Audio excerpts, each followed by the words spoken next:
What is the birth of Abraham? Does anybody remember? 2165. And so he's right about here, in this area. Okay? And that would be the 12th chapter of Genesis. Very roughly speaking, Abraham forms kind of the center, doesn't he? Sort of the center. He's a little bit this way of center.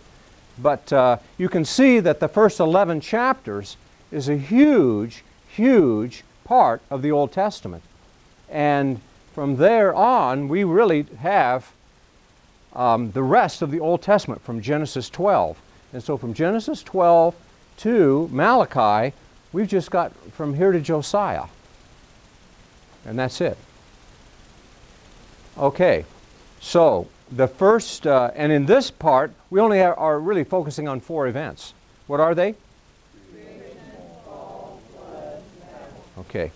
The second Bible period, historical Bible period, is Abraham to the Exodus, and that's going to be 2165 to 1446. And this one focuses on 4 people. And what? Who are they? Abraham. You guys can read well. That's good. Jacob goes to Egypt, moves his family down to Egypt in what year? 1876. Okay, that's BC. Okay, so 1876.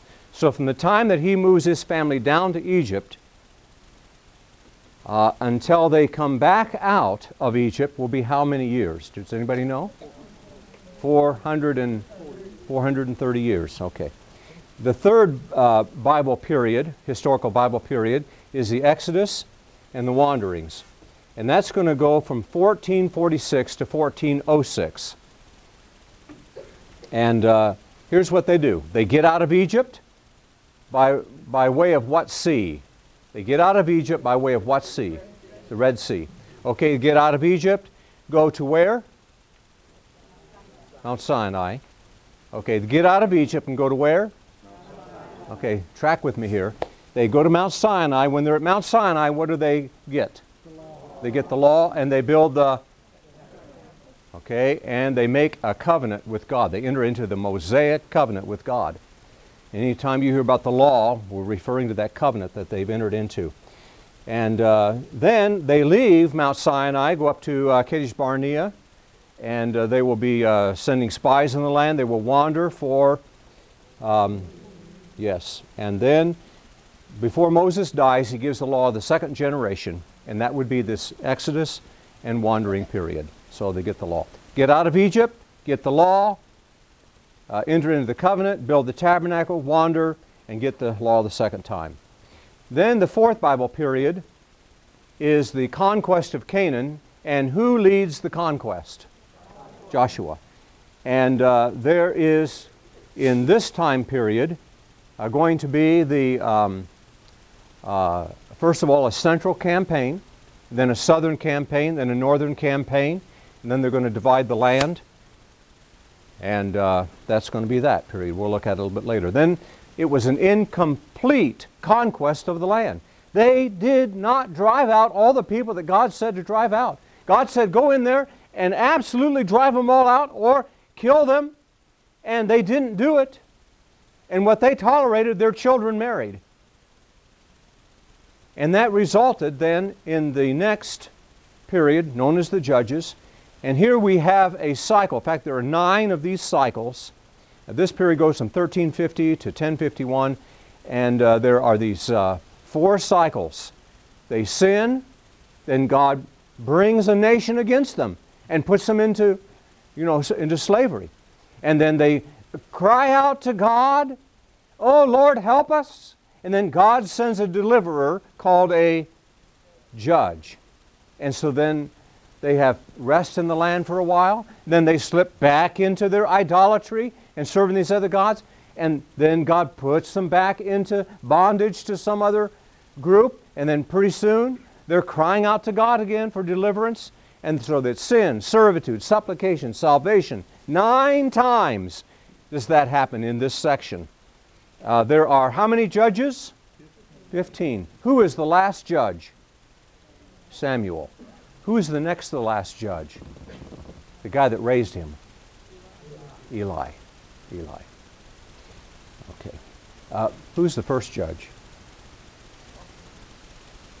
Good for you. Othniel. You all knew that, but you're too shy. I tell you, just too shy. All right, that is followed by the United Kingdom, and the United Kingdom is known for 3 kings, okay? And by United Kingdom, what we mean is that the northern tribes and the southern tribes are all still together, united as one. And so the United Kingdom has 3 kings, and the first king is? The second one is? Third one is? And Solomon dies in what year? Thank you. 931 BC. And so each of them reigned for how many years? 40. 40 years apiece. And so Saul reigned 40 years, then he died. David reigned 40 years, then he died. Solomon reigned 40 years, said, oh no, I know what's happening next. His son took over. Does anybody know what his son's name was? Rehoboam. And Rehoboam wanted to do what? Raise taxes. And so the north, the 10 tribes of the north, did what? They seceded from the union.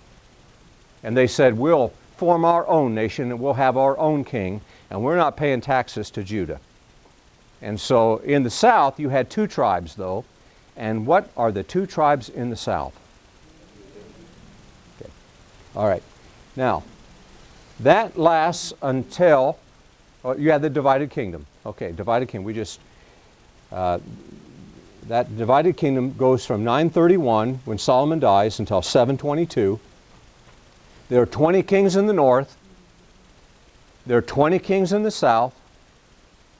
And there are a bunch of prophets to both. Okay? And the 20 kings in the north, how many of the kings in the north, of the northern tribe, how many of those were good, godly kings? Not a one of them. Some of them were a lot worse than others, but no good kings. Then you had 20 kings in the south, and we're counting queens too, by the way. But how many in the south? Yeah, good. 8. You had 20 altogether, and 8 good ones. By good we mean godly. We had prophets. By the way, Elijah and Elisha. How many of you have read the book of Elijah?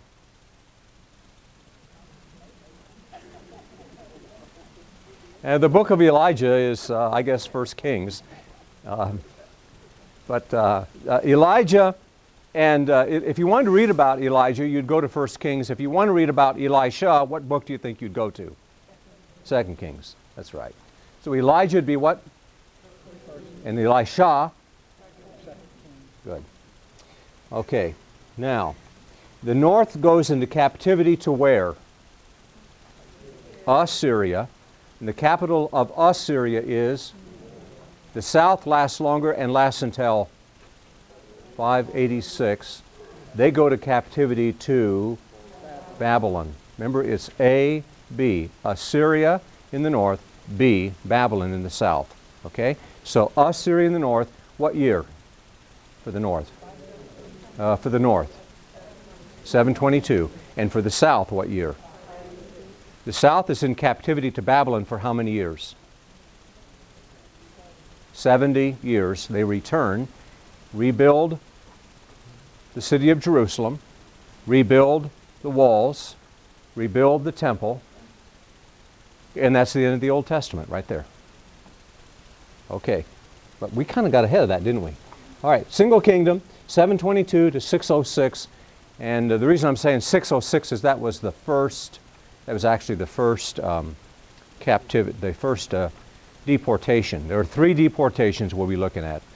But 586 is the third one. So there are 3 deportations. 606 was the first one, 597 was the second one, and 586 was the third one. That'll be in your notes later. Daniel was taken in 606, he and his friends. So they go to Babylon in 606. Ezekiel was taken 597, and the temple was destroyed in 586. Okay, anyway, we have, during this time, in the single kingdom, we have some very unwise alliances that we'll be looking at. And there are three kingdoms that figure very prominently during that single kingdom time, and they would be Egypt, Assyria, and Babylon. And then there are prophets of the single kingdom era. All right, we have the Babylonian captivity, 606 to 536. That would be the first deportation and the first return. So the three deportations would be 606, 597, and 586. And the prophets during that time would be Jeremiah and Daniel and Ezekiel. You say, well, I thought that was Lamentation. Well, we think Jeremiah wrote Lamentations. And so when we say the prophets, we're going to say Jeremiah, even though he wrote his book, the book of Jeremiah, before that. The book, we're going to call him a Babylonian prophet because of his writing of Lamentations. Okay. Then you have a return and rebuild. Zerubbabel took the rubble of the temple and made a temple back out of it. So we call that Zerubbabel's temple. I like the name Zerubbabel. I think you'd like to say that. Try it with me. Isn't that a fun name to say? And you just think about the rubble that Zerubbabel had to work with, and he rebuilt the temple back in Jerusalem. His first return had 49,897 exiles that came with him. And then the temple was completed in about 516, and then Ezra brought 4,000 to 5,000 exiles, very, very small compared to, what came with Zerubbabel, in 457, and then Nehemiah returned, and I don't know, there was at least a small entourage with him, but I don't know how many came with Nehemiah in 444. Prophets were Haggai, Zechariah, Malachi. You all knew that, didn't you? There's an intertestamental period, and there are four main political powers that we'll be looking at there. The Persian period, the Hellenistic period, which is Greek, the Hasmonean period, and the Roman period. And then Christ, of course, would be built during the Roman period. And then we have a blank slide, followed by